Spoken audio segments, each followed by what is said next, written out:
Hey everyone, tonight we're traveling back over 4,000 years to witness one of humanity's most mysterious and enduring achievements, the construction of Stonehenge. I know it might not sound like typical bedtime material, but there's something deeply soothing about the slow, methodical work of ancient builders, the rhythm of stone and earth, and the timeless connection between human ambition and the natural world. If you're enjoying these deep dives into history's most fascinating projects, I'd really appreciate a like or subscribe. I'm always curious where you're all listening from around the world, so drop a comment with your location and what time it is there. It never ceases to amaze me how people fall asleep to these ancient stories from every corner of the globe. Alright, find that perfect comfortable position, take a nice slow breath, and let your body sink completely into whatever you're lying on. We're heading back to around 3100 BCE, to the rolling hills of Salisbury Plain in what will one day be called England, where generations of our ancestors are undertaking the most ambitious construction project of their age. Trust me, you'll never look at Stonehenge the same way again. Dawn of the Stone Builders. Congratulations, you've just awakened in Neolithic Britain, approximately 5,100 years ago, during the early phases of what will become one of the world's most famous prehistoric monuments. It's early morning, perhaps an hour before dawn, and you're lying on a comfortable bed of woven grass and animal furs inside a circular timber house. The walls around you are made of wattle and daub, interwoven branches plastered with a mixture of mud, straw, and animal dung that has dried to create surprisingly effective insulation. Your name is Bren, and you are a master stoneworker, one of the skilled craftsmen responsible for shaping and positioning the massive stones that will form Stonehenge. You're not just any laborer, but part of an elite group of specialists whose knowledge of stone, leverage, and construction techniques makes you invaluable to this multi-generational project that has already been underway for decades. The house you sleep in sits within Dangton Walls, a massive settlement that has grown up around the Stonehenge construction site. This isn't a permanent town, but a seasonal gathering place where hundreds of people come together during the warmer months to work on the Great Stone Circle. Your dwelling is one of nearly 100 similar structures, arranged in organized rows that speak to the sophisticated planning behind this enormous undertaking. Through the small doorway of your house, covered with a hanging deer hide, you can hear the sounds of the settlement beginning to stir. Dogs barking as they're let out for their morning needs. The low murmur of voices as families begin their daily routines. The crackling of fires being rekindled from the banked coals of the previous evening. Somewhere in the distance, cattle are lowing as they're led out to pasture. Your breathing is still slow from sleep. Take a moment now to breathe more deeply, feeling the cool morning air fill your lungs. In through your nose, slowly and completely, then out through your mouth with a gentle sigh. The air carries the sense of this ancient world, wood smoke from hundreds of hearths, the earthy smell of the chalk downland, and the faint aroma of the feast that was prepared yesterday to celebrate the successful raising of another trilithon. You sit up slowly on your sleeping furs, feeling the familiar ache in your shoulders and back that comes from a lifetime of working with stone. Your muscles are powerfully developed from years of lifting, moving, and shaping massive blocks of sarsen sandstone and bluestone. Your hands, when you examine them in the dim light filtering through the doorway, are scarred and calloused from countless hours gripping stone tools and guiding heavy blocks into position. The interior of your house is simple but well organized for a skilled craftsman. Hanging from wooden pegs driven into the wall frame are your most precious possessions, the stone tools that mark you as a master builder. Antler picks for excavating, wooden mallets of various sizes, stone mauls and hammers for shaping, bone and wooden wedges for splitting stone along natural fracture lines. And most prized of all, your collection of sarsen hammerstones, smaller rocks of incredible hardness used for the precise work of dressing the massive stones. Near the doorway sits a wooden chest containing your other essential tools. Ropes made from twisted plant fibers, wooden rollers for moving stones, and the specially shaped wooden wedges that allow massive stones to be levered into precise positions. These tools represent not just personal property but generations of accumulated knowledge about stoneworking techniques that have been passed down from father to son, master to apprentice. Standing now, you feel the solid earth floor beneath your bare feet. The floor is made of tramped chalk mixed with clay, creating a surface that's hard and relatively clean. Your sleeping area is separated from the rest of the house by low wooden partitions, creating distinct spaces for sleeping, tool storage, and the small hearth where simple meals can be prepared during bad weather. This is your world, Bren, a civilization that has no written language but possesses sophisticated knowledge of astronomy, engineering, and social organization. You are part of a project that will require careful planning across multiple generations, the coordination of hundreds of workers, and the transportation of massive stones across distances that would challenge even modern equipment. Your people understand things that many later civilizations will forget: how to work in harmony with natural cycles, how to organize labor for projects that span lifetimes, how to create monuments that will endure for millennia using only human strength, wooden tools, and accumulated wisdom about the properties of stone and earth. Let yourself settle into this ancient morning, feeling your feet firmly planted on the chalk floor, your breathing steady and calm. Outside, the greatest construction project of the Neolithic world awaits another day of careful, methodical progress. The morning ritual. The first task of every day at Dangton Walls is the rekindling of fire, that most essential technology that separates human civilization from the natural world. You move to the central hearth of your dwelling, where last night's fire has been carefully banked with ash and clay to preserve the precious coals through the night. Using a wooden stick, you carefully uncover the glowing embers, blowing gently to encourage them back to flame. The technique requires patience and skill. Too much air and the coals will die, too little and they won't catch the kindling.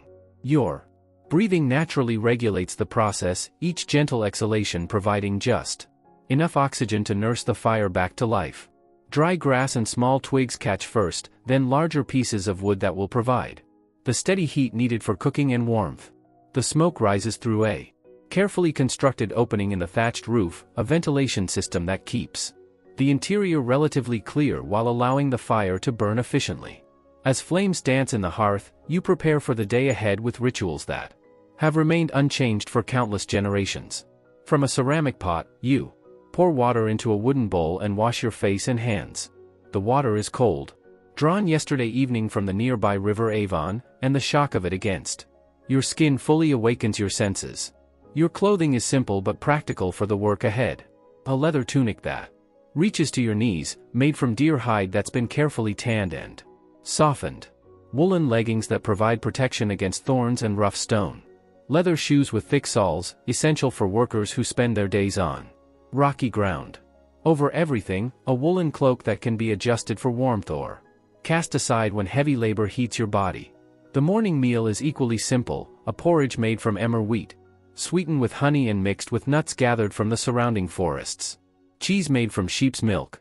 Dried meat from the cattle that provide much of the protein for the construction crews. Small ale, safer to drink than water and providing energy for the long day ahead. As you eat, sitting cross-legged beside your fire, you can hear similar morning routines beginning throughout the settlement. The sound of grinding stones as grain is prepared for porridge. Children's voices as they help with daily chores.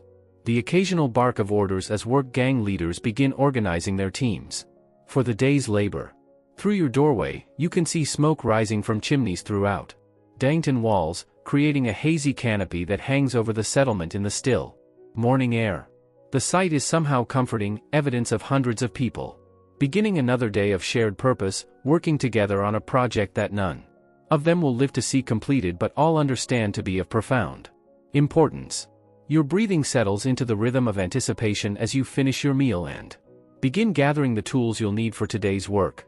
Each implement is checked carefully, ropes examined for frayed fibers that could fail under stress, wooden handles inspected for cracks that might cause tools to break at crucial moments. Stone heads ensured to be firmly attached to their shafts. The morning light grows stronger as the sun climbs higher, painting the chalk downland in shades of golden green. Through your doorway, you can see the great monument itself rising from the landscape like something from a dream. Even in its current unfinished state, with wooden scaffolding still surrounding several of the massive trilithons, Stonehenge possesses a quality that seems to transform the very air around it. Today's work will involve the final positioning of one of the enormous sarsen lintels, the horizontal stones that cap the trilithons and create the distinctive silhouette that will define Stonehenge for millennia to come. This is among the most challenging and dangerous work on the entire project, requiring perfect coordination between dozens of workers and absolute precision in the placement of stones weighing many tons. You gather your specialized tools for lintel work, the wooden levers that will allow massive stones to be raised incrementally, the precisely shaped wooden wedges that hold progress while adjustments are made, and the hammer stones needed for final adjustments to stone surfaces. Each tool represents not just personal equipment but generations of accumulated knowledge about the techniques that make such ambitious construction possible. Other members of your work gang are emerging from their houses now, moving with the purposeful efficiency of people who have worked together for many seasons. Kader, the master leverman whose understanding of fulcrums and leverage borders on the magical.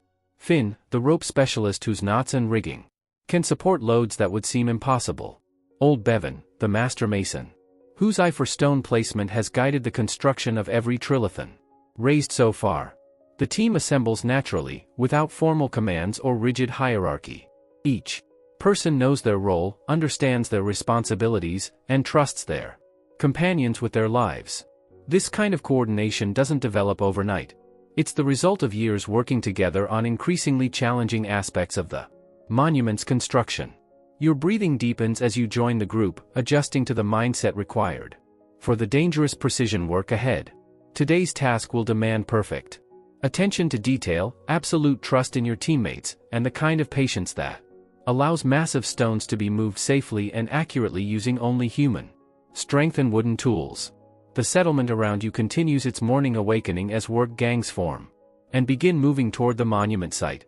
Soon, the careful choreography of Stonehenge construction will begin once again, another day's progress in humanity's first great architectural achievement. The quarry teams. Before the massive stones can be raised into their eternal positions, they must first be extracted from the earth and shaped to precise specifications. Your morning routine includes checking on the quarry teams whose dangerous work provides the raw materials that make Stonehenge possible. The primary sarsen stones come from quarries about 20 miles north, in the Marlborough Downs, where these massive sandstone blocks lie scattered across the landscape like sleeping giants. But some quarrying also happens closer to the monument site, where smaller sarsens and the precious chalk needed for construction can be extracted with less transport difficulty. The nearest quarry lies about 2 miles from Dainton Walls, in a depression where natural chalk deposits lie close to the surface. Here, teams of workers spend their days extracting the white stone that forms the foundation and fill material for Stonehenge's construction. It's hard, dangerous work that requires strength, skill, and constant attention to safety. You walk to the quarry through landscape that shows clear evidence of intensive human activity. Paths worn smooth by countless feet and sledges. Areas where trees have been systematically harvested for timber and fuel. Fields where crops are grown to feed the hundreds of workers involved in the construction project. This isn't wilderness anymore but a managed landscape shaped by human needs and ambitions. The quarry itself resembles a small amphitheater carved into the hillside. Workers have followed natural chalk seams deep into the earth, creating a series of terraced levels connected by wooden ladders and earth ramps. The white stone gleams in the morning sunlight, creating an almost otherworldly appearance that seems appropriate for material destined to become part of a sacred monument. Quarry work begins before dawn and continues until the light becomes too dim for safe operation. The techniques are sophisticated despite the simple tools available. Workers use antler picks to break chalk along natural fracture lines, wooden wedges to split larger blocks, and bone shovels to clear debris from work areas. The largest blocks require coordinated effort from entire teams. First, a master quarryman identifies promising stone formations, reading the natural grain and fracture patterns to determine how best to extract intact blocks of the required size. Then teams of workers begin the slow process of exposing the stone, removing overburden and following natural seams until the desired block can be isolated. Extracting a major block might take several days of careful work. Too much haste can fracture the stone along unwanted lines, ruining hours of labor. Too little aggression can leave valuable material trapped beneath tons of overburden. The Master quarrymen possess almost mystical abilities to read stone, understanding how it will break before making the crucial cuts that separate raw material from bedrock. Your breathing naturally matches the rhythm of quarry work as you observe the teams in action. Each strike of pick against stone follows a measured cadence. Not too fast, which would exhaust workers quickly, but steady and purposeful. The sound creates its own music, dozens of tools working in loose synchronization as teams extract the stone that will become part of humanity's first great monument. Safety is always a concern in quarry work. Loose stone can shift without warning, crushing anyone unfortunate enough to be in the wrong place. Workers develop an almost supernatural awareness of their environment, constantly assessing the stability of the surfaces they work on and the security of their footing on the rough quarry floor. You watch as a team prepares to extract a particularly large block of chalk, destined for use in the monument's foundation.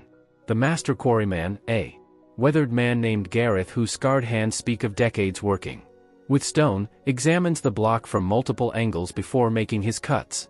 His experienced eye identifies the natural fracture planes that will allow the stone to be removed in one piece. The actual extraction requires perfect coordination between multiple workers. Some use antler picks to define cut lines along the stone's natural grain. Others employ wooden wedges and water to gradually widen existing cracks until the block separates cleanly from the surrounding material. Still others stand ready, with ropes and wooden levers to control the stone's movement once it breaks free. The process might take most of the morning, with workers taking breaks to rest their muscles and reassess their progress. There's no rushing quarry work. A single mistake can ruin hours of careful preparation and potentially injure the workers involved. Patience and precision are more valuable than speed and brute force. When the block finally separates from the bedrock, it does so with a deep, cracking sound that echoes across the quarry. Workers immediately begin the process of moving it to the transport area, using wooden rollers and ropes to gradually work the massive stone up the earth ramps that lead to the surface.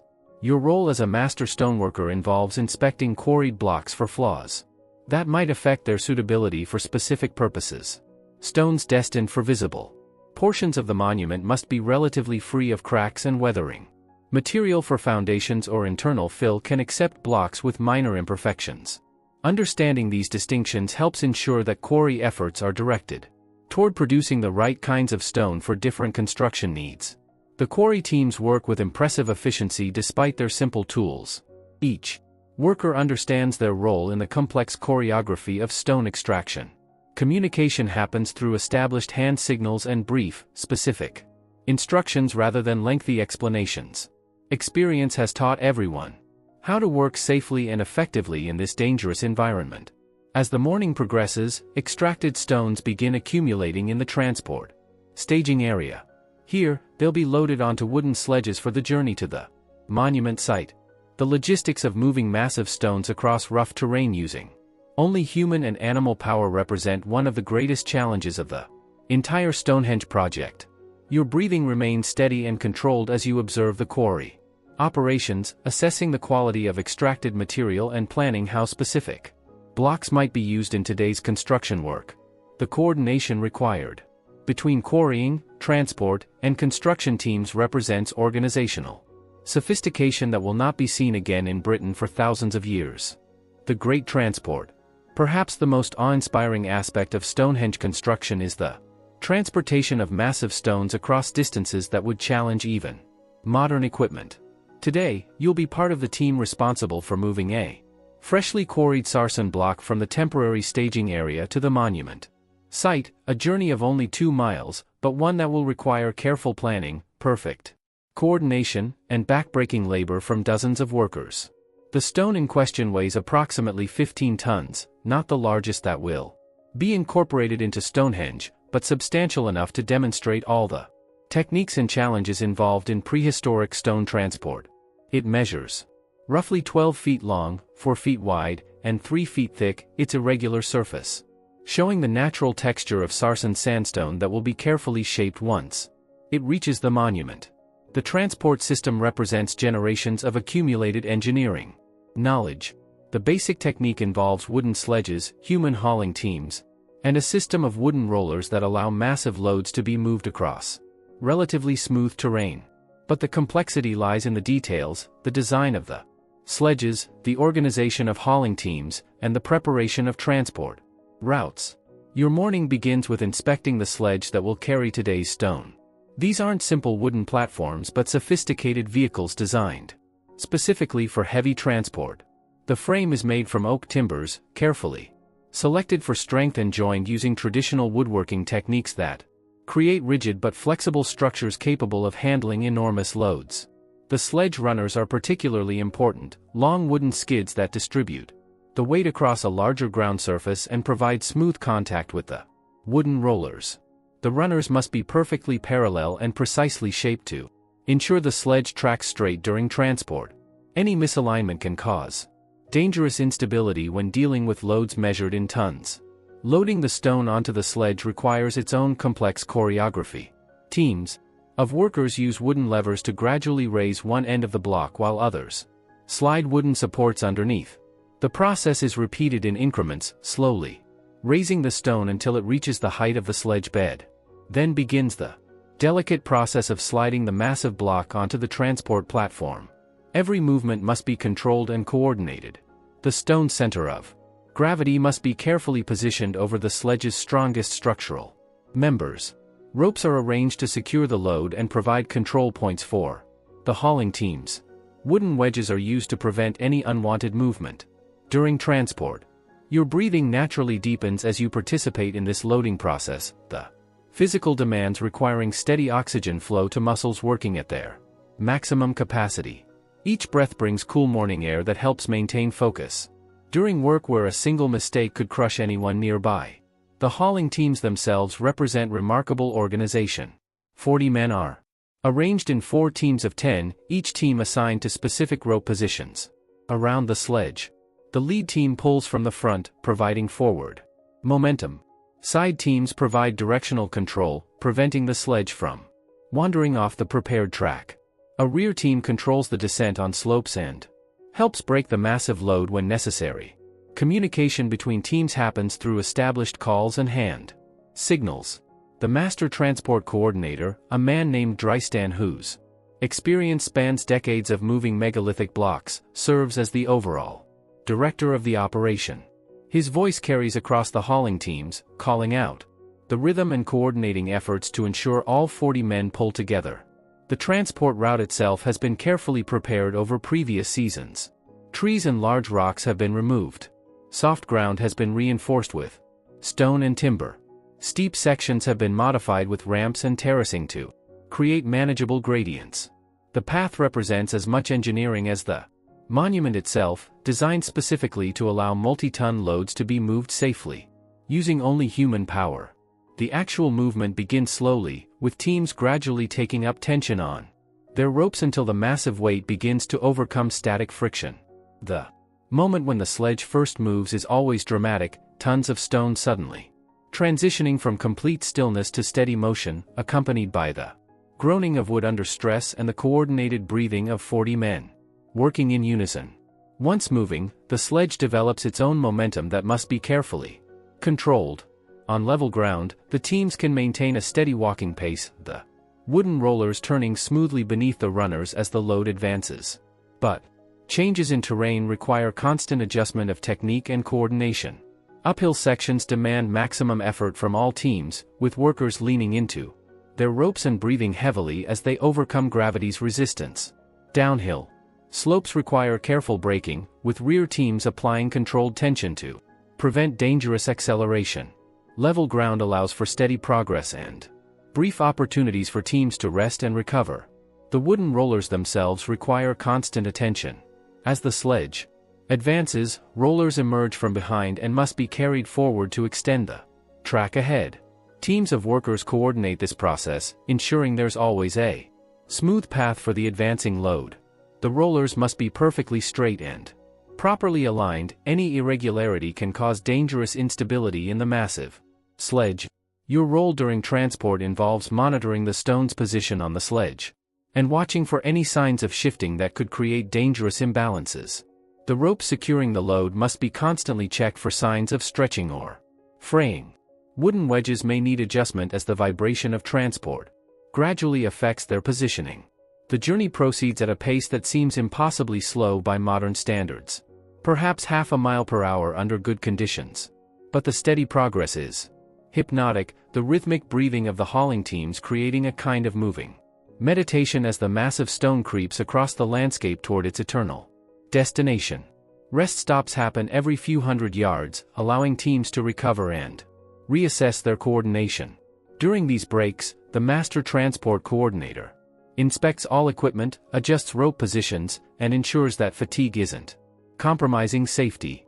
Workers share water and encourage each other, maintaining the morale essential for such demanding labor.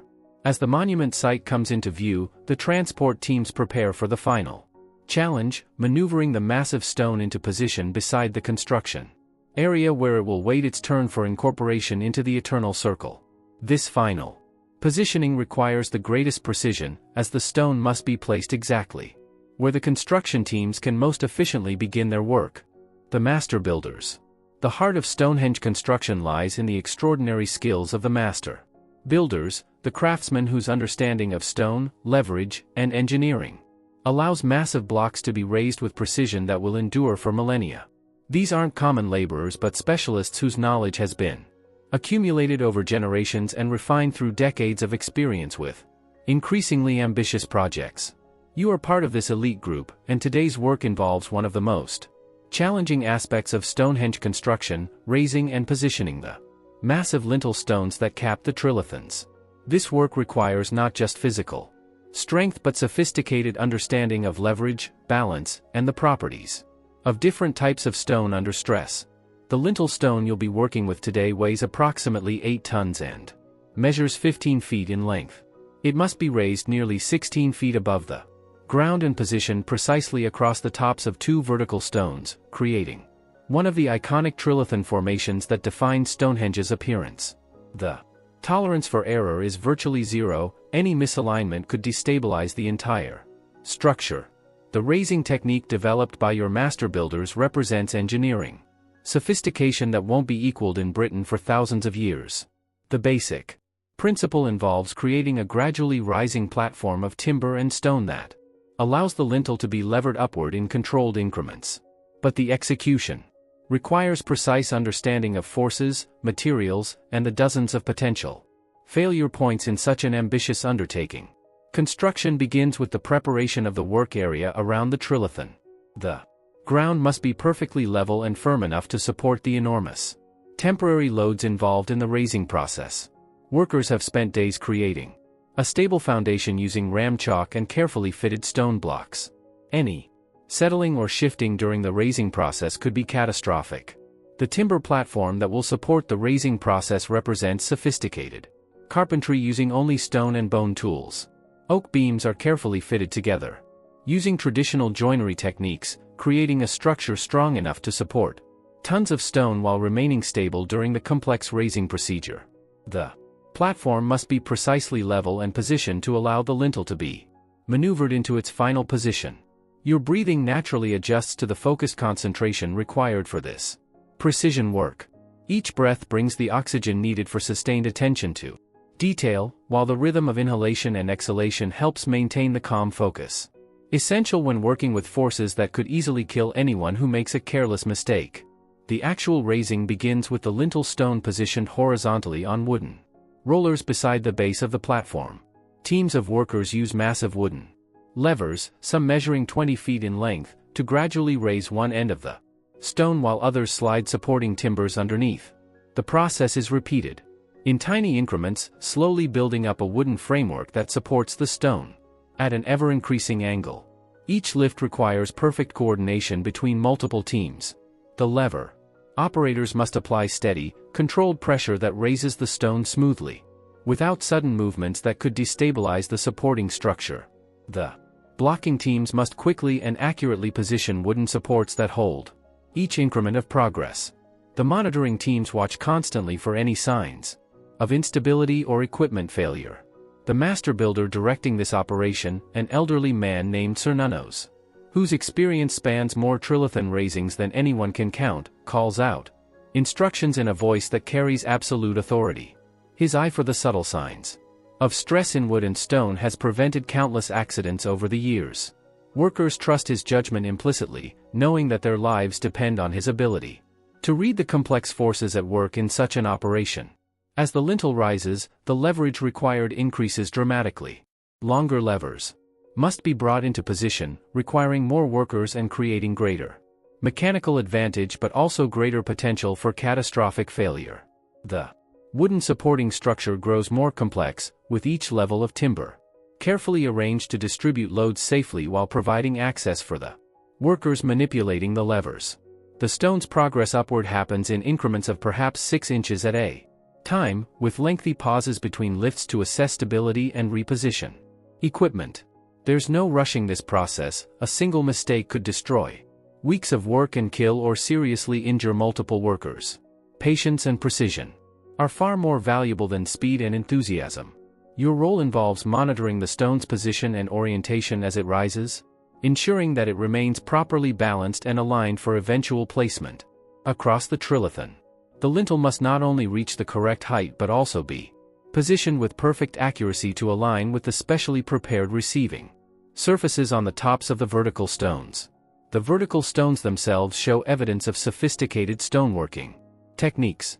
Their tops have been carefully shaped with projecting tenons, stone pegs that will fit into corresponding mortise holes cut into the underside of the lintel. This joinery technique, familiar from woodworking but extraordinarily difficult to execute in stone, ensures that the completed trilithon will be locked together mechanically rather than simply balanced precariously. As the lintel approaches its final height, the complexity of the operation reaches its peak. The stone must be maneuvered horizontally across the gap between the uprights while maintaining perfect balance on its temporary wooden supports. This requires coordinated effort from teams working on multiple levels of the scaffolding structure, each group responsible for specific aspects of the stone's movement.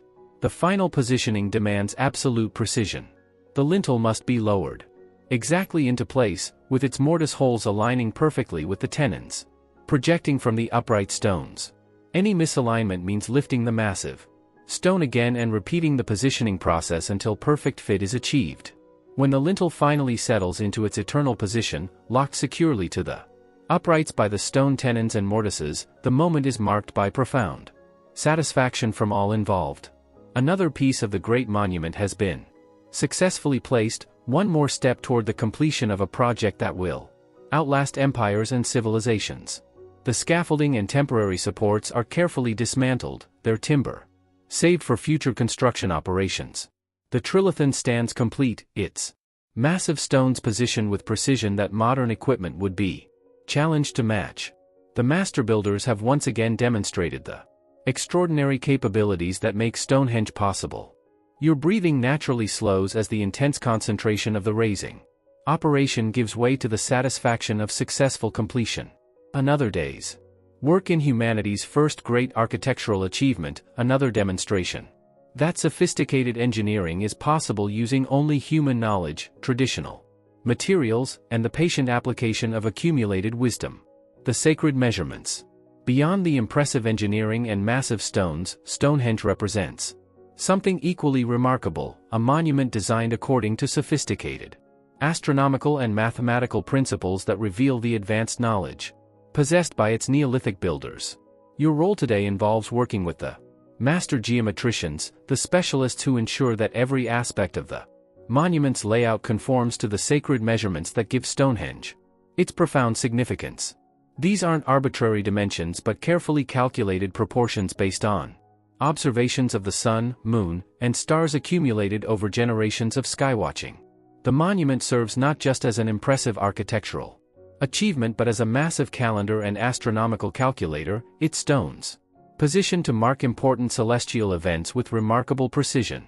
The basic unit of measurement used throughout Stonehenge construction is what modern archaeologists call the megalithic yard, approximately 2.72 feet, though your people know it simply as the sacred measure derived from the movements of celestial bodies across the sky. This unit appears consistently in stone circle construction throughout Britain and Ireland, suggesting shared knowledge across vast distances and many generations. Your morning begins with checking the alignment strings that mark crucial site lines through the monument. These temporary markers, made from carefully twisted plant fibers, indicate the directions toward significant sunrise and sunset positions throughout the year. The most important of these is the alignment toward the midsummer sunrise, which passes directly through the center of the monument and out through the heel stone positioned outside the main circle. The precision required for these astronomical alignments is extraordinary. An error of just a few degrees would throw off the entire calendar function of the monument, making it useless for predicting the seasonal changes that govern agricultural activities and religious observances.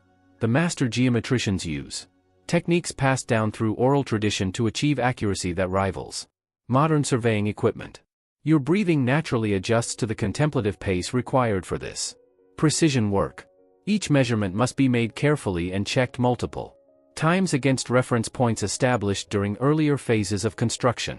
The work requires patience, attention to detail, and absolute trust in the accumulated wisdom of previous generations. The measuring instruments themselves are marvels of Neolithic technology. Wooden rods marked with precise divisions allow distances to be measured consistently across the entire site. Plumb lines made from stone weights and carefully prepared cords ensure that vertical stones are positioned perfectly upright. Triangular frames of wood allow angles to be measured and replicated with remarkable accuracy. One of the most sophisticated aspects of Stonehenge's design involves the complex geometry that governs the placement of stones within the various circles and horseshoe arrangements. The positions aren't random but follow mathematical relationships that create harmonic proportions throughout the monument. These same proportional relationships appear in other stone circles, suggesting a shared understanding of sacred geometry among Neolithic builders. The master geometrician directing today's measurements is an elderly woman named Brigantia, whose knowledge of celestial movements and sacred proportions makes her one of the most respected figures in the entire construction project. Her ability to predict eclipses, seasonal changes, and other astronomical events has earned her a status approaching that of a priestess, though her practical knowledge of surveying and measurement is equally important to the monument's construction. Under her direction, you help verify the positions of stones already in place and mark the locations where future stones will be erected. Each position is determined not just by aesthetic considerations but by complex calculations involving sight lines, shadow patterns, and harmonic relationships with other elements of the design. The work involves using long measuring cords to establish precise distances between reference points. These cords, made from carefully prepared plant fibers and marked at regular intervals, allow measurements to be made across the entire site with consistent accuracy. The technique requires multiple people working in coordination, each responsible for specific aspects of the measuring process. Angles are measured using triangular frameworks that embody the geometric principles underlying the monument's design. These wooden instruments, crafted with extraordinary precision using only stone tools, allow the master geometricians to replicate complex angular relationships throughout the site. The same angles appear repeatedly in different parts of the monument, creating visual harmony and reinforcing the astronomical alignments that give Stonehenge its calendar function. Your role involves holding measuring cords taut while the master geometrician takes sightings across the monument toward crucial astronomical reference points. The work requires steady hands and absolute concentration. Any movement or inaccuracy in cord positioning could throw off measurements that determine where massive stones will be placed for eternity. The astronomical knowledge behind these measurements is impressive by any standard. The master geometricians understand the complex movements of the sun throughout the year, including the slight variations that occur over longer cycles. They can predict the positions of the moon at different phases and seasons. They recognize the relationships between celestial movements and the seasonal changes that govern agricultural activities. Some of the sight lines marked by today's measurements will be used for ceremonies occurring only once every few decades, when particular combinations of solar and lunar positions create events of special significance. The builders of Stonehenge are creating a monument that will function correctly, not just for their own generation but for their descendants many generations into the future. The precision of this astronomical knowledge becomes apparent as you help verify sight lines toward various celestial targets. The alignments are accurate to within fractions of degrees, tolerance levels that require not just sophisticated understanding of astronomy but equally sophisticated techniques for translating that knowledge into physical construction. As the day's measuring work progresses, the underlying sophistication of Stonehenge's design becomes increasingly apparent. This isn't simply a collection of large stones arranged in circular patterns but a precision instrument for tracking celestial movements, predicting seasonal changes, and maintaining the calendar. Knowledge essential for agricultural civilization. Your breathing maintains its steady rhythm as you participate in measurements that connect the monument to the eternal movements of the cosmos. Each carefully verified sightline represents generations of accumulated knowledge about the relationship between earthly activities and celestial cycles. The master geometricians are preserving and implementing wisdom that will remain accurate for thousands of years. The Bluestone Journey. Among the most mysterious aspects of Stonehenge construction is the transportation of the smaller bluestones from their source in the Press Ely Mountains of Wales, a journey of over 150 miles that represents one of the most ambitious transport operations of the prehistoric world. Today, you'll experience the extraordinary logistics required to move these sacred stones across vast distances using only Neolithic technology. The bluestones aren't actually blue but get their name from their distinctive color when freshly cut or wetted. These igneous rocks, mainly spotted dolerite and rhyolite, possess acoustic properties that make them ring like bells when struck, giving them special significance in the prehistoric world where sound played important roles in religious and ceremonial activities. The decision to transport these particular stones such enormous distances speaks to their profound importance to the Stonehenge builders. Local stones were readily available and much easier to work with, but the bluestones possessed qualities that made the extraordinary effort of long-distance transport worthwhile. Whether those qualities were acoustic, visual, or spiritual remains one of Stonehenge's enduring mysteries. Your involvement in the bluestone transport operation begins with the specialized team responsible for overland movement of these relatively smaller but still substantial stones. The largest bluestones weigh up to 4 tons, much lighter than the massive sarsens but still requiring sophisticated transport techniques and careful coordination between multiple work crews. The transport route has been planned over many seasons, taking advantage of natural features that ease the movement of heavy loads across rough terrain. River valleys provide relatively level pathways. Natural fords allow water crossings without the need for bridge construction. Existing ridgeway paths, created by generations of foot traffic, offer firm footing across otherwise difficult terrain. The overland portion of the journey uses techniques similar to those employed for moving the local sarsen stones but adapted for the longer distances and different terrain challenges involved. Wooden sledges carry individual stones, but these are lighter and more maneuverable than the massive platforms needed for sarsen transport. The hauling teams are smaller but must be prepared for much longer periods of sustained effort. Your breathing adjusts naturally to the rhythm of long-distance transport work, steady and controlled rather than the intense bursts required for heavy lifting. The pace is determined not by maximum possible speed but by the need to maintain sustainable effort over days of continuous travel.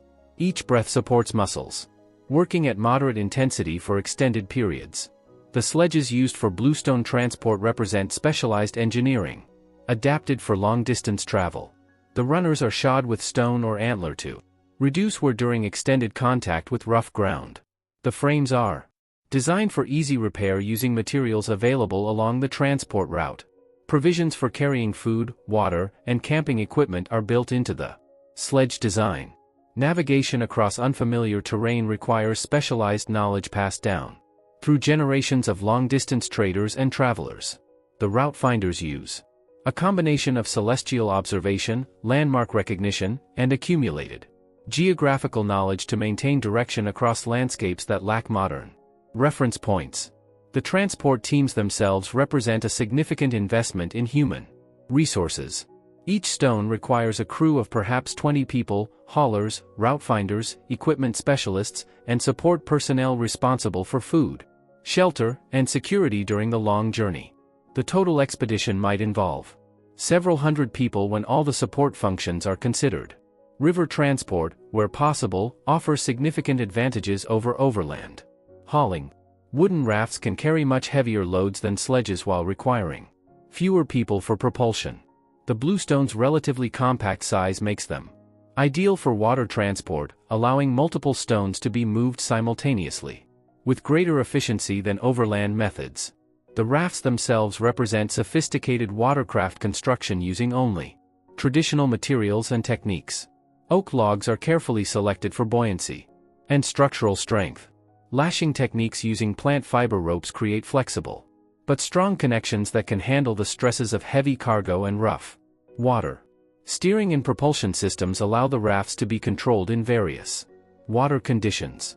Your role during the water transport phases involves helping to secure the stone cargo and assist with the poling and paddling that propels the rafts downstream.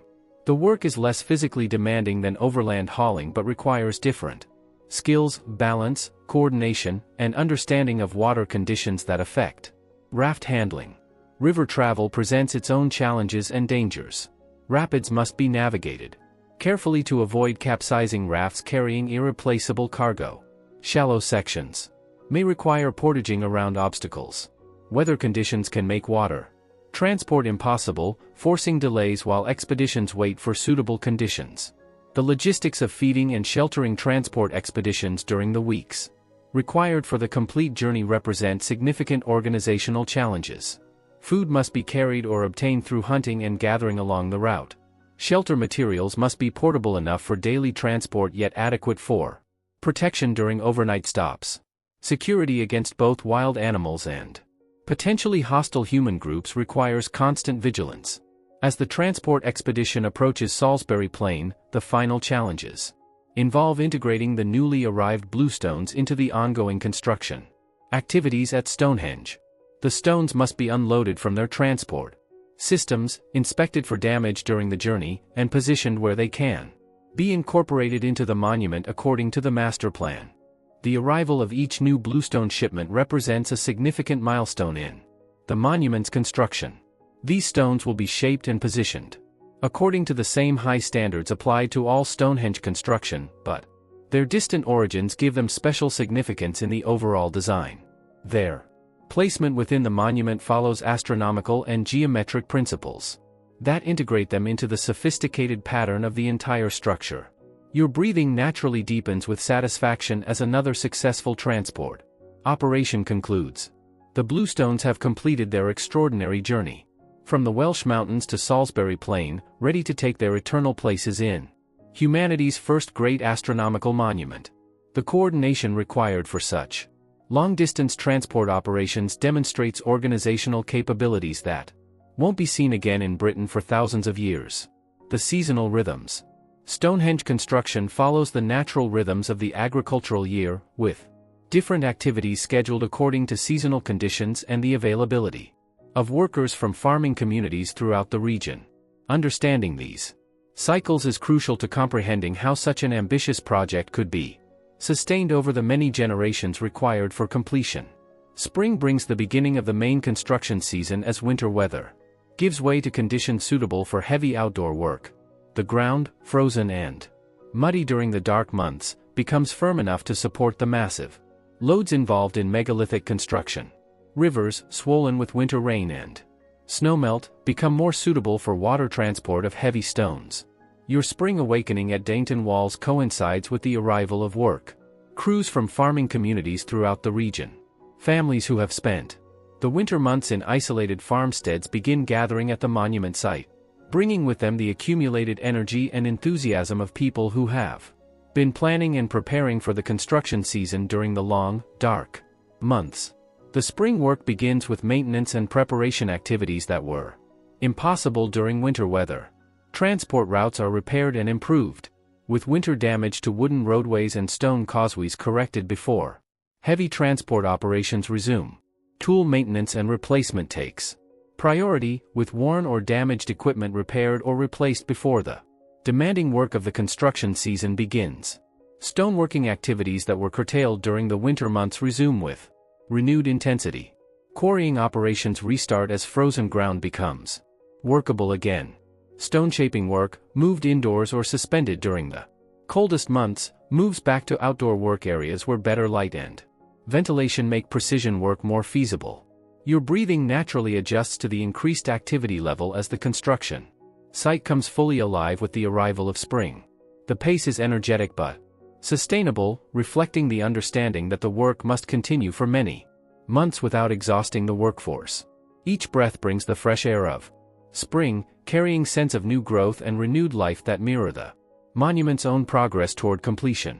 Summer represents the peak season for Stonehenge construction, when long daylight hours and favorable weather allow maximum progress on the most challenging aspects of the project. The massive trilithon raising operations typically happen during summer months when extended periods of good weather reduce the risk of dangerous work being interrupted by storms or other adverse conditions. The summer work schedule extends from well before dawn to after sunset, taking advantage of every hour of usable light for productive work. The pace is intense, but carefully regulated to prevent the exhaustion and injuries that could result from pushing workers beyond sustainable limits. Regular rest periods and adequate nutrition ensure that peak performance can be maintained throughout the demanding season. Summer is also the season for the most complex transport operations, when dry conditions make overland stone movement most feasible and low water levels in rivers allow easier navigation of the waterways used for bluestone transport. The coordination required for these operations reaches its peak during the summer months when weather conditions are most predictable. Your summer days begin before dawn with preparation activities that ready equipment and work areas for the day's major operations. Tool sharpening, rope inspection, and equipment positioning all happen in the pre-dawn hours so that productive work can begin as soon as there's sufficient light for safe operations. The summer diet reflects the abundance available during the peak growing season. Fresh vegetables from cultivated plots around Dainton walls supplement the basic diet of grain porridge and preserved meat. Wild foods gathered from the surrounding landscape add variety and important nutrients needed to sustain the physical demands of heavy construction work. Autumn brings a gradual reduction in construction activity as shorter days and increasingly uncertain weather make the most complex operations impractical. The focus shifts toward completion of projects begun during the summer and preparation for the winter months when construction will be largely suspended. Autumn is the season for major ceremonies and celebrations that mark significant milestones in the monument's construction. The completion of major structural elements is celebrated with feasts and rituals that reinforce the social bonds necessary for such ambitious community projects. These celebrations also serve to maintain enthusiasm and commitment for the long-term effort required. Harvest activities take priority during autumn months as communities prepare the food supplies needed to sustain both the local population and the construction workforce through the winter months. Many construction workers return to their home communities to participate in harvest work, creating a natural reduction in the workforce available for monument construction. Your autumn work focuses on maintenance and preparation activities that will allow construction to resume efficiently when favorable conditions return. Tools are maintained and stored properly to prevent deterioration during the winter months. Work areas are secured against weather damage. Materials are gathered and positioned for the next season's operations. Winter represents the planning and preparation season when construction activity is largely suspended but crucial organizational work continues. The master builders use the winter months to plan complex operations for the following year, calculate material requirements, and coordinate with the various communities that provide workers and supplies for the construction effort. Winter is also the season for specialized indoor work that doesn't require favorable weather conditions. Stone tool manufacturing, rope and textile production, and wooden tool construction all continue during the winter months in workshops protected from weather. These activities maintain productive work while building up supplies needed for the next construction season. The winter diet relies heavily on preserved foods accumulated during the harvest season. Smoked and dried meat, stored grain, preserved vegetables, and other foods that can be stored without spoilage provide nutrition during the months when fresh food is scarce. Hunting and gathering continue when weather permits, but preserved foods form the foundation of winter nutrition. Your winter breathing slows to match the reduced activity level of the cold months. The pace of life becomes more contemplative and planning-oriented, rather than focused on intense physical activity. Each breath brings cold, crisp air. That clears the mind and provides the oxygen needed for the intellectual work of planning and preparation. The seasonal cycle repeats year after year, with each cycle bringing the monument closer to completion while maintaining the sustainable pace necessary for such a long-term project. The rhythm of seasonal construction creates a natural framework that allows ambitious goals to be achieved without overwhelming the human and material resources available to Neolithic communities. The evening feast. As the long summer day draws to a close and the sun begins its descent toward the western horizon, the Stonehenge construction site transforms from a place of intense labor into a community gathering space where hundreds of workers come together to share food, stories, and the satisfaction of another day's progress on humanity's first great monument.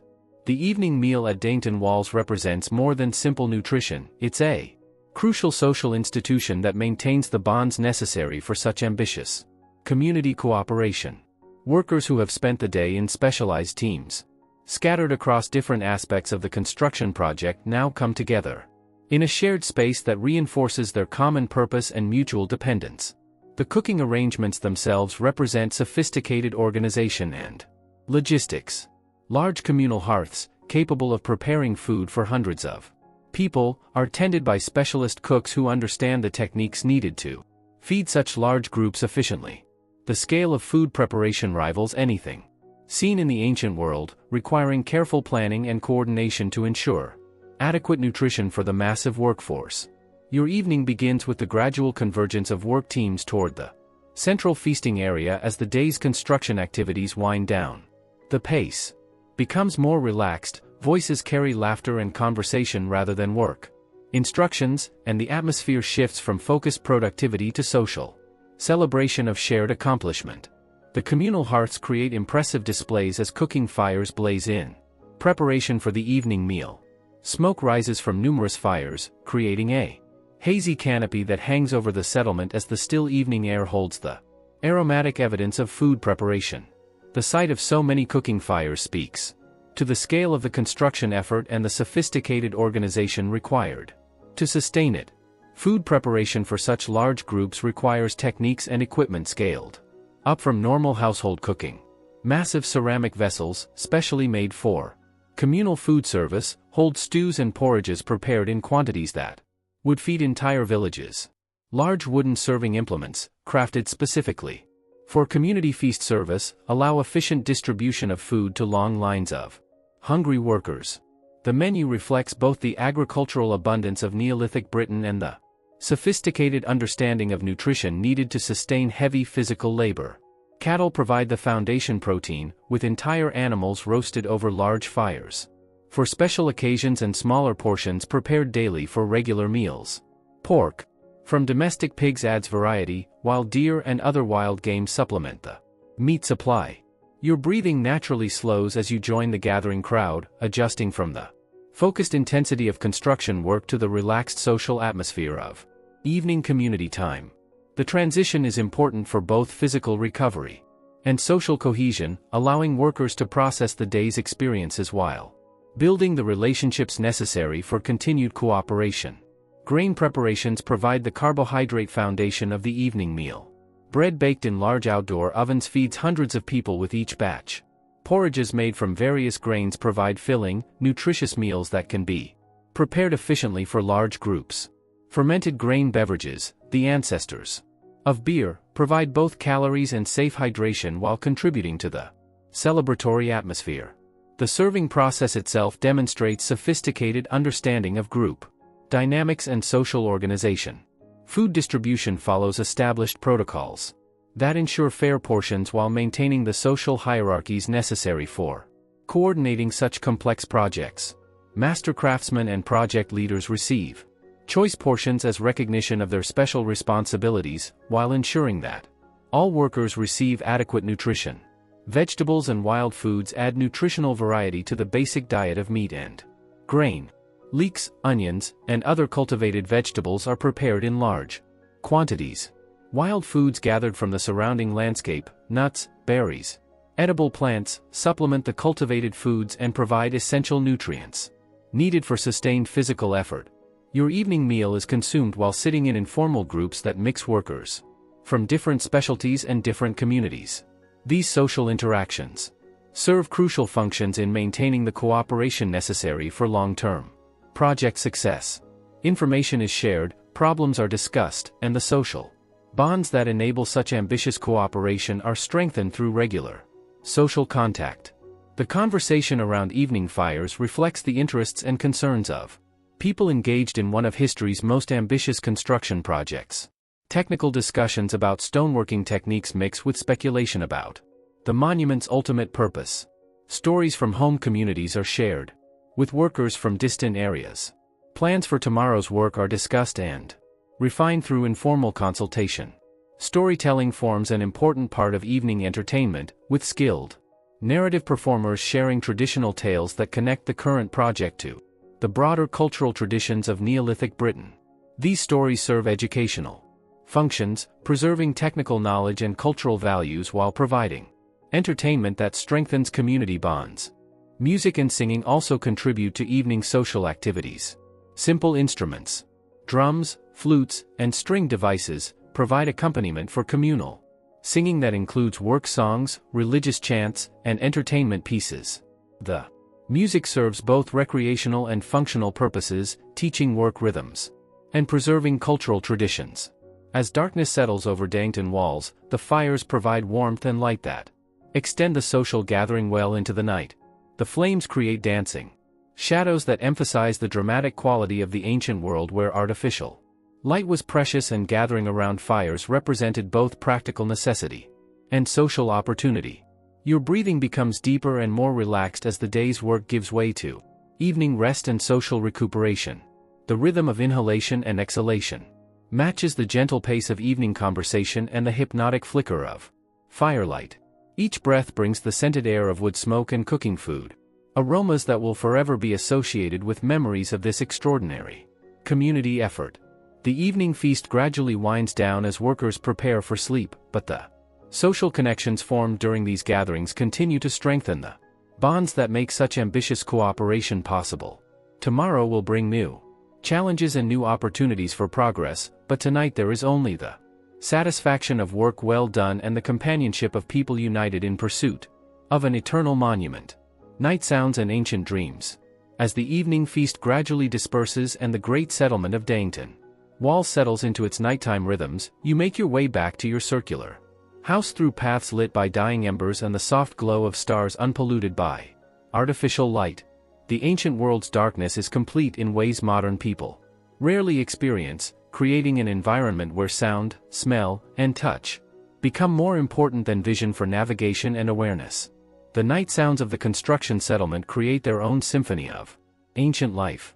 Dogs bark occasionally as they settle into their sleeping places or respond to distant sounds from the surrounding landscape. Cattle low softly in their enclosures, their breathing visible as steam in the cooling air. Horses stamp and snort, shaking their heads and adjusting their positions in the simple shelters provided for the animals that help transport materials and supplies. Your footsteps crunch softly on the chalk paths that connect the houses of Dangton Walls, the sound muffled by the still air but still audible in the profound quiet of a world without mechanical noise. The settlement's organization becomes apparent even in darkness as the regular spacing of houses and the logical arrangement of pathways allow navigation without artificial light. The dying cooking fires provide scattered points of warm light throughout the settlement, their glow visible through the doorways of houses where families complete their evening routines. Smoke continues to rise from chimneys and fire holes, creating a faint haze that softens the starlight and adds its own aromatic signature to the night air. Your house welcomes you with its familiar scents and the comfortable darkness of a space perfectly adapted to human needs. The dying embers in your hearth still provide enough heat to warm the interior, and the carefully constructed walls and roof create effective insulation against the cooling night air. The packed earth floor feels solid and reassuring beneath your feet. Preparing for sleep in the Neolithic world involves routines that connect you directly to natural cycles and practical necessities. Banking the fire ensures that coals will survive until morning, when they can be coaxed back to flame without the laborious process of creating fire from scratch. Arranging sleeping furs and Blankets creates comfortable bedding that provides warmth and cushioning. Against the firm earth floor, your breathing naturally slows as you settle into the familiar comfort of your sleeping area, adjusting to the transition from day's activity to night's rest. The rhythm becomes deeper and more relaxed, matching the pace of a body that has worked hard and earned the restoration that sleep provides. Each breath brings the cool night air filtered through the house's ventilation system. The darkness outside is alive with sounds that speak to the richness of the Neolithic landscape. Owls call from the forests that still cover much of the surrounding terrain, their hunting cries echoing across the open spaces around the settlement. Night hunting animals move through the grass and undergrowth, their passage marked by rustling sounds and occasional calls. Wind moves through the trees and across the open downland, creating a gentle background whisper that masks other sounds while providing its own soothing presence. The air movement brings scents from across the landscape: flowers, grasses, the musty smell of forest earth, and the fresh scent of the river Avon, flowing in its valley nearby. Your sleeping arrangements reflect both the practical needs of Neolithic life and the status that comes with specialized skills in stone construction. The sleeping area is raised slightly above the main floor level, providing better insulation and protection from dampness. Carefully prepared animal furs provide warmth and comfort, while woven grass mats add cushioning and protection from the earth floor. The house itself settles into its own nighttime rhythms as the wooden frame adjusts to cooling temperatures and the thatch roof releases the day's accumulated heat. Small sounds, the creak of timber, the rustle of thatch, the subtle shifting of construction materials, create the familiar background noise of a well-built shelter designed for human comfort. Dreams, when they come, reflect the extraordinary nature of the work you're engaged in and the profound connection between human ambition and natural forces that defines the Stonehenge project. You might dream of massive stones floating through the air, guided by mysterious forces toward their eternal positions, or of the completed monument standing in brilliant sunlight, its shadows marking the passage of seasons and years with perfect precision. Sometimes the dreams bring visions of the distant past, when the first planners conceived the monument's design and began the long process of accumulating the knowledge and resources needed for construction. These dreams connect you to the generations of workers who contributed to the project before your time, and suggest the generations who will continue the work after your own contribution is complete. Other dreams look toward the future, showing the completed Stonehenge standing through centuries and millennia as civilizations rise and change around it. In these visions, the monument serves its intended purpose as an eternal calendar, an astronomical calculator, its stones marking celestial events for people whose ways of life you can't imagine but whose need for connection to cosmic rhythms remains constant. Your breathing maintains its steady rhythm throughout the night, supporting the physical recovery needed after days of demanding construction work while allowing the mental processing that dreams provide. Each breath brings the cool, clean air of the ancient world, unpolluted by industrial activity and carrying only the natural scents of earth, vegetation, and the nearby river. The settlement around you gradually settles into complete quiet as the last evening activities conclude and hundreds of people find their rest after another day of progress on humanity's first great architectural achievement. The silence is profound but not empty, it's filled with the presence of a community united in pursuit of an eternal goal. Occasionally, the night silence is broken by sounds that remind you of the human activity that continues even during rest hours. Guards make their rounds, checking on the security of tools, materials, and the construction site itself. Night workers tend fires that must be maintained continuously. Animals require attention, regardless of the hour. But these activities happen quietly, respectfully, allowing the majority of workers to find the rest they need for tomorrow's continuation of the great work. The night becomes a time of preparation and restoration, when bodies recover from physical demands and minds process the complex experiences of participating in such an ambitious community effort. Your consciousness gradually separates from awareness of external sounds and sensations, drifting toward the deeper restoration that sleep provides. The transition is natural and comfortable, supported by the physical exhaustion of honest labor and the mental satisfaction of meaningful work well done. Sleep comes finally, deep and restorative, your breathing becoming even slower and more rhythmic as consciousness fades. The night wraps around you like a Protective blanket, offering the rest needed for tomorrow's continuation of work. That will outlast empires and speak to future generations about the capabilities and ambitions of Neolithic Britain. Dream peacefully now, knowing that your contribution to Stonehenge connects you to one of humanity's greatest achievements, a monument that will stand as testimony to human ingenuity, cooperation, and the eternal desire to create something lasting and meaningful in a world of constant change. Dawn of the final phase. You awaken naturally as the first light of another construction day filters through the doorway of your house, carrying with it the familiar sounds and sense of Dainton walls beginning another day's work on the great monument. But today feels different, charged with the anticipation that comes when a multi-generational project approaches one of its major milestones. After decades of construction, Stonehenge is nearing completion of its main architectural elements. The massive trilithons stand in their eternal positions, their lintels locked securely in place by the stone joinery techniques that represent the highest achievement of Neolithic engineering. The Sarsen circle is nearly complete, its massive stones creating the iconic silhouette that will define the monument for millennia to come. Your role in this final phase involves the precise positioning and alignment of the remaining stones according to the astronomical and geometric principles that give Stonehenge its profound significance. These aren't just architectural elements but components of a massive celestial calculator designed to track the movements of sun, moon, and stars with accuracy that rivals modern instruments. The morning routine proceeds with the efficiency that comes from years of practice, but underneath the familiar activities lies awareness that this phase of the great work is approaching its conclusion. The settlement itself will soon begin to disperse as the main construction effort concludes and workers return to their home communities throughout the region. Your breakfast is consumed while reviewing the day's planned activities with fellow master builders. The remaining work requires the highest levels of precision and coordination, as final adjustments to stone positions must achieve perfect astronomical alignments while maintaining the structural integrity of the massive monument. The walk to the construction site reveals Stonehenge in its nearly completed glory.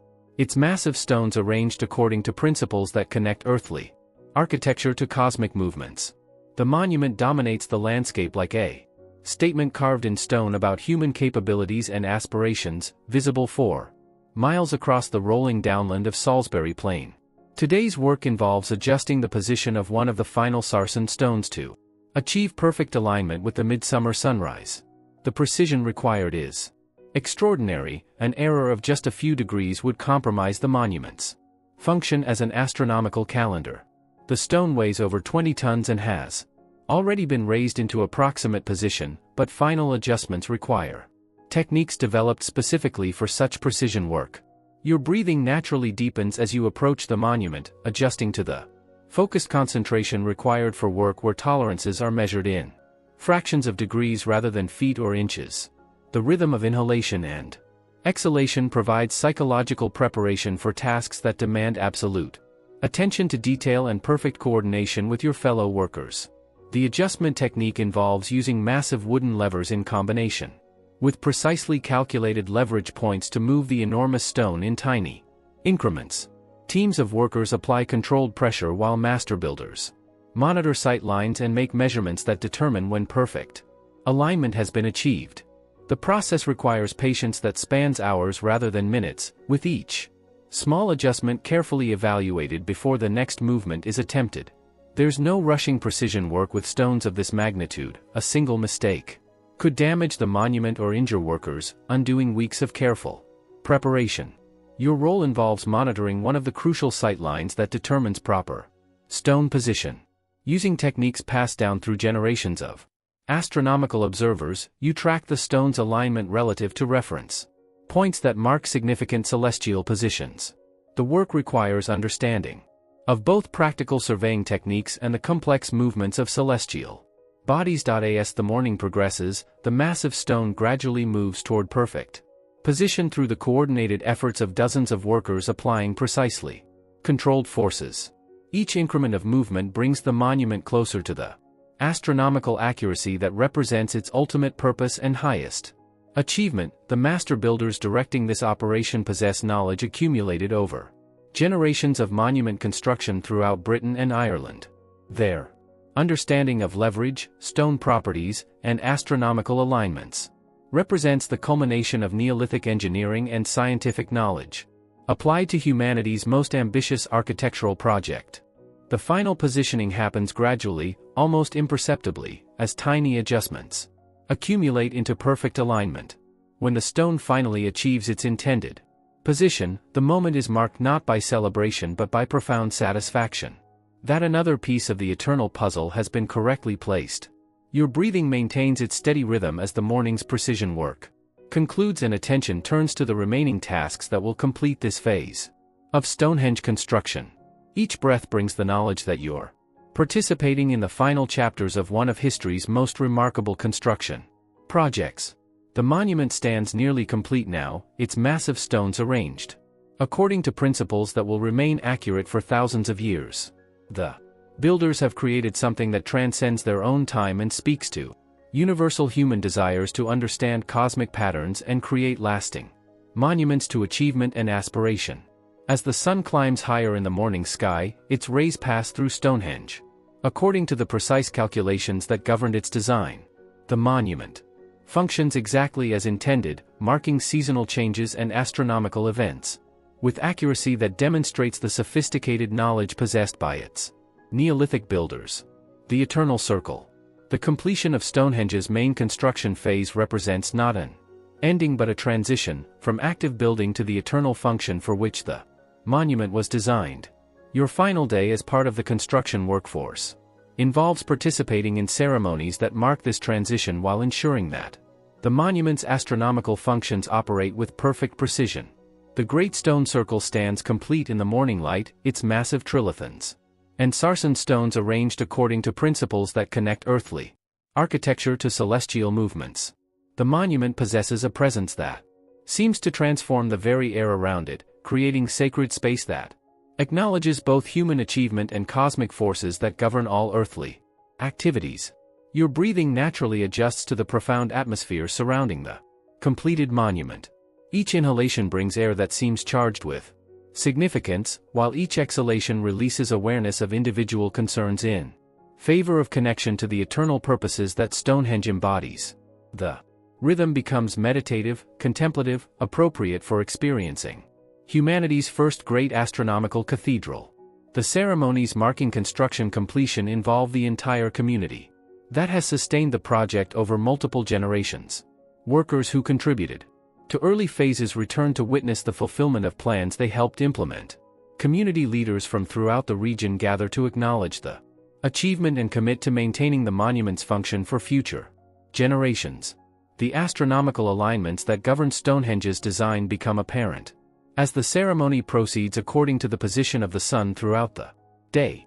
Speakers address the assembly from positions that correspond to significant celestial directions, their words carrying across the stone circle with acoustical properties that enhance the monument's ceremonial functions. Your role in the completion ceremonies involves demonstrating the astronomical functions that justify the enormous effort invested in Stonehenge construction. Using sightlines established during the building process, you show how the monument tracks solar movements throughout the year and predicts lunar cycles with remarkable accuracy. The demonstration reveals Stonehenge as a sophisticated instrument for maintaining calendar knowledge essential to agricultural civilization. The stone positions mark not just the dramatic events of solstices and equinoxes but the subtle seasonal changes that determine optimal timing for planting, harvesting, and other crucial activities. As the sun reaches its highest point, casting shadows from the massive stones across the monument's interior, the precision of the astronomical alignments becomes dramatically apparent. The shadows fall exactly where the builders intended, marking positions that correspond to complex calculations about solar movements throughout the year. The completed monument possesses qualities that transcend its function as an astronomical calculator. The massive stones create acoustic effects that enhance spoken words and musical performances. The circular arrangement creates interior space that seems separate from the ordinary world, appropriate for ceremonial activities that connect human communities to cosmic patterns. Your breathing deepens with satisfaction as you experience the completed monument functioning exactly as intended by its designers. Every alignment is accurate, every sight line precisely positioned, every stone contributing to the overall purpose of creating humanity's first great architectural achievement. Designed according to scientific principles, the workforce that constructed Stonehenge begins to disperse as the main building phase concludes, but the monument's life is just beginning. Future generations will maintain its function, add refinements to its design, and use its capabilities to sustain agricultural civilization through knowledge of seasonal cycles and astronomical events. Some workers will remain to perform ongoing maintenance and to train future generations in the monument's operation. Others will carry the knowledge gained during construction to other projects throughout Britain and Ireland, spreading the techniques and principles that make such ambitious construction possible. Your own future involves returning to your home community with enhanced status as a master builder who contributed to humanity's greatest architectural achievement. The skills and knowledge gained during Stonehenge construction will be applied to other projects, but none will match the scale and significance of the great monument on Salisbury Plain. As evening approaches and the completion ceremonies draw toward their conclusion, you take a final walk through the monument that has defined your life for so many years. The massive stones stand in perfect array, their positions calculated to remain accurate for thousands of years of continuous astronomical function. The sight lines you helped establish pass through the monument with precision that rivals modern surveying equipment. The astronomical alignments you assisted in creating will mark seasonal changes and celestial events for generation after generation of users who may not understand the sophistication of Neolithic engineering but will benefit from its accuracy. Your breathing slows to match the contemplative pace appropriate for leave-taking from a place that has been central to your life and identity. Each breath carries awareness of the extraordinary achievement you've helped create and the knowledge that your contribution will endure as long as the monument itself stands. The completed Stonehenge possesses a timeless quality that transcends the specific historical moment of its construction. It speaks to universal human desires to understand cosmic patterns, create lasting monuments, and connect earthly activities to the eternal movements of celestial bodies. As darkness settles over Salisbury Plain and the first stars become visible in the unpolluted ancient sky, Stonehenge begins its eternal function as humanity's first great astronomical cathedral. The monument will stand through the rise and fall of civilizations, continuing to mark celestial events with the precision built into its design by Neolithic masters whose knowledge rivaled that of any later age. Your final night at Dainton Walls involves dreams that blend memories of construction with visions of the monument's future function. Stonehenge will serve its intended purpose for millennia, providing calendar knowledge that sustains agricultural civilization while standing as testimony to human capabilities and aspirations. Rest now in the knowledge that your contribution to Stonehenge connects you to one of humanity's greatest achievements, a monument that demonstrates the sophisticated knowledge, advanced engineering skills, and profound astronomical understanding possessed by Neolithic Britain. The great work is complete, and its eternal function has begun. Sleep peacefully, knowing that the stones you helped position will mark the passage of seasons and years for thousands of generations, each celestial event tracked with the precision that your careful work made possible. Stonehenge stands complete, ready to fulfill its destiny as humanity's first great monument to the marriage of earthly ambition and cosmic knowledge. Breathe deeply and rest completely, secure in the satisfaction of work well done and achievements that will endure as long as human civilization values the marriage of practical skill with eternal purpose. The monument stands, the work is finished, and your place in the greatest construction project of the ancient world is secured forever. Thank you for joining me on this journey back to Neolithic Britain and the incredible daily routine of building Stonehenge.